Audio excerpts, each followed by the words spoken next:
আসসালামু আলাইকুম, সবাইকে জানাচ্ছি ইএফ কিচেনে আরও একটা নতুন রেসিপির আমন্ত্রণ। ইএফ কিচেন মানেই সহজ রেসিপি এবং ঘরে থাকা উপকরণ দিয়ে দারুণ মজার মজার রেসিপি।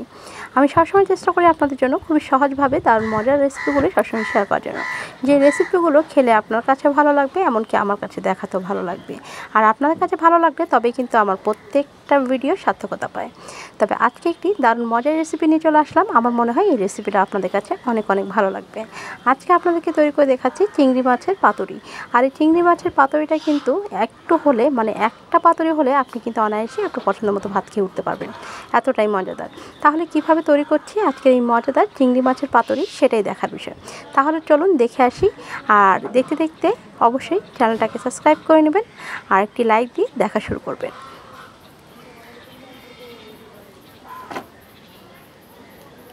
এখানে চিংড়ি মাছের পাতুরি তৈরি করার জন্য যেটা লাগছে সেটা হলো চিংড়ি মাছ। আমি এখানে কিছু চিংড়ি মাছ নিয়ে নিয়েছি, প্রায় 1 কাপের মতো হবে। আর চিংড়ি মাছের উপরে খোসাটা কিন্তু ছাড়িয়ে নিয়েছিলাম। আর এখানে দিয়েছি 1 কাপ পরিমাণ পেঁয়াজ কুচি, দিয়ে দিচ্ছি স্বাদ মতো লবণ। এবার লবণটা দিয়ে পেঁয়াজটাকে আমি ভালোভাবে চটকে নিব, যেন আমার পেঁয়াজটা এখানে অর্ধেকটা একদম নরম হয়ে যায়। এই পেঁয়াজটা যতটা ভালো করে মাখাবেন আপনার পাতুরিটার টেস্টটা কিন্তু তত ভালো আসবে। আর যদি আপনারা চান এখানে কেউ কিন্তু একটু বেটেও নিতে পারেন হালকা, তবে আমি বেটে নিচ্ছি না, ঠিক হাত দিয়ে ঠিক এইভাবেই ভালোভাবে কষলে নিচ্ছি। তাতে পেঁয়াজটা অনেকটাই নরম হয়ে যাবে। নিশ্চয়ই দেখতে পাচ্ছেন পেঁয়াজটা কিন্তু অনেক নরম হয়ে গেছে। এখন এক এক করে বাকি মশলাগুলোতেও আমি অ্যাড করব। দিয়েছি মরিচের গুঁড়া। মরিচের গুঁড়ার ঝালটা আপনি কেমন পছন্দ করবেন সেটা কিন্তু আপনার উপর ডিপেন্ড করবে। তার জন্য মরিচের গুঁড়ার পরিমাণটা আপনাদেরকে বলছি না, আপনার যতটুকু ঝাল খেতে পছন্দ করেন সে অনুযায়ী দেবেন। তবে কিন্তু পাতুরিতে ঝালটা একটু বেশি হলেই ভালো লাগে। দিয়ে দিয়েছি 1 চা চামচ হলুদের গুঁড়া, 1/2 চা চামচ ধনিয়ার গুঁড়া, 1/2 চা চামচ জিরের গুঁড়া। এখন এগুলো দিয়ে আমি দিয়ে দিচ্ছি এখানে 1 চা চামচের মতো প্রায় আদা এবং রসুনের পেস্ট দিয়ে এবার সব কিছু একত্রে ভালোভাবে মিক্স করে নিব। এখানে কিন্তু কোনো রকম পানি দেওয়া যাবে না। পেঁয়াজ কষলে যে পানিটা বের হয়েছে সেই পানিটা দিয়েই কিন্তু খুব ভালোভাবে এখানে মাখানো হয়ে যাবে, তাই এক্সট্রা কোনো পানি অ্যাড করার কোনো প্রয়োজন নেই। এখন এখানে আমি দিয়ে দিব প্রায় 1 টেবিল চামচের মতো সরিষার তেল।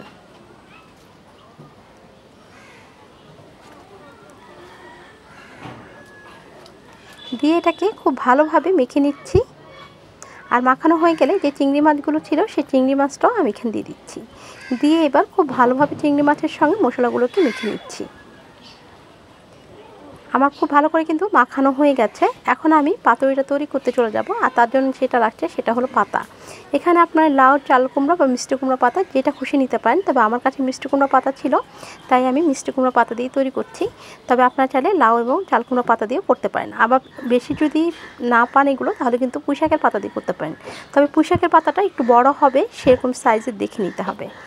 আর আমি পাতাগুলো আগে থেকে ধুয়ে পরিষ্কার করে নিয়েছি। আর এখন একটি পাতার উপর আমি আরেকটি পাতা দিয়ে নিচ্ছি। পাতুরিটা কিভাবে ভাঁজ করবেন সেটা আপনাদেরকে দেখিয়ে দিচ্ছি। যতটুকু সাইজের আপনি বড়াটা তৈরি করবেন পাতুরিটা, সেই অনুযায়ী আপনি এখানে চিংড়ি মাছের পুরটা দিয়ে দিবেন। এখন আমি সুন্দরভাবে একটা সাইড থেকে এভাবে ভাঁজ করে নিচ্ছি। আপনারাও কিন্তু দেখে বুঝতে পারবেন যে কীভাবে ভাঁজটা করলাম। ঠিক এইভাবে ভাঁজ করে আমি এটাকে একটি ফ্রাই প্যানের উপর সুন্দরভাবে রেখে দিব।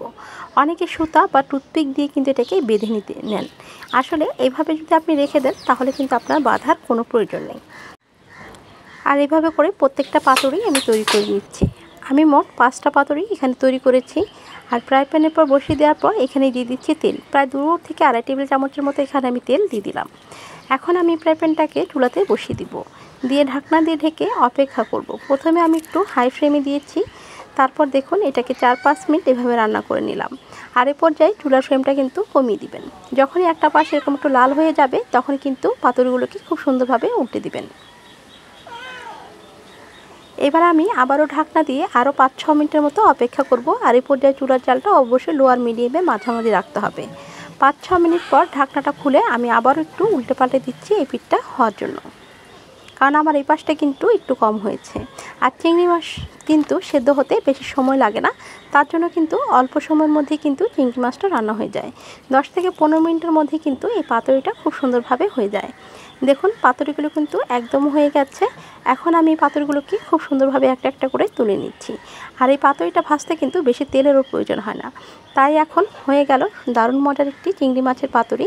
আর একটি পাতুরি আপনাদেরকে আমি খুলে দেখাচ্ছি ভিতরটা আসলে কেমন হয়েছে। আপনার পাতাটা ভিতরটা যদি একটু সফট থাকে তাহলে কিন্তু খেতে বেশি ভালো লাগে। এই পাতুরিটা যখন মাখাবেন তখন তার সঙ্গে একটু পাতা নিয়ে যদি ভাতটা মাখান তাহলে কিন্তু সেই পাতুরি খেতে আরও বেশি মজা হয়। তাই পাতাগুলোকে একদম ভিতরটাও পর্যন্ত মুচমুচে করবেন না, ভিতরটা একটু সফট রাখার চেষ্টা করবেন। আর এই যে দেখুন চিংড়ি মাছগুলো কতটা সুন্দরভাবে কিন্তু সেদ্ধ হয়ে গেছে। এভাবে করে আপনি কিন্তু ঘরে দারুণ মজার এই পাতুরিটা তৈরি করে নিতে পারেন। অসাধারণ এই পাতুরিটা আপনাদের কাছে কেমন লাগলো তা কিন্তু অবশ্যই জানাতে ভুলবেন না। আর এরকম একটি পাতুরি থাকলে আমার মনে হয় আপনার আজকে মুখের রুচিটা দ্বিগুণ বেড়ে যাবে। রেসিপিটা ভালো লাগলে অবশ্যই কমেন্টে জানাবেন। আর চ্যানেলে নতুন হয়ে থাকলে চ্যানেলটাকে সাবস্ক্রাইব করে চ্যানেলের পাশে থাকবেন। পাশে থাকা বেল আইকনটা বাজিয়ে দিয়ে নোটিফিকেশনটা অন করবেন। সেক্ষেত্রে ইএফ কিচেনের নতুন নতুন রেসিপি এবং সহজ সহজ রেসিপিগুলো সবসময় আপনার কাছে সবার আগে পৌঁছে যাবে। দেখা হবে হয়তো বা আরও কোনো নতুন রেসিপি নিয়ে। এই পর্যন্ত ভালো থাকবেন, সুস্থ থাকবেন আর আমাদের জন্য দোয়া করবেন। আজকের মতো এই পর্যন্তই। আল্লাহ হাফেজ, আসসালামু আলাইকুম।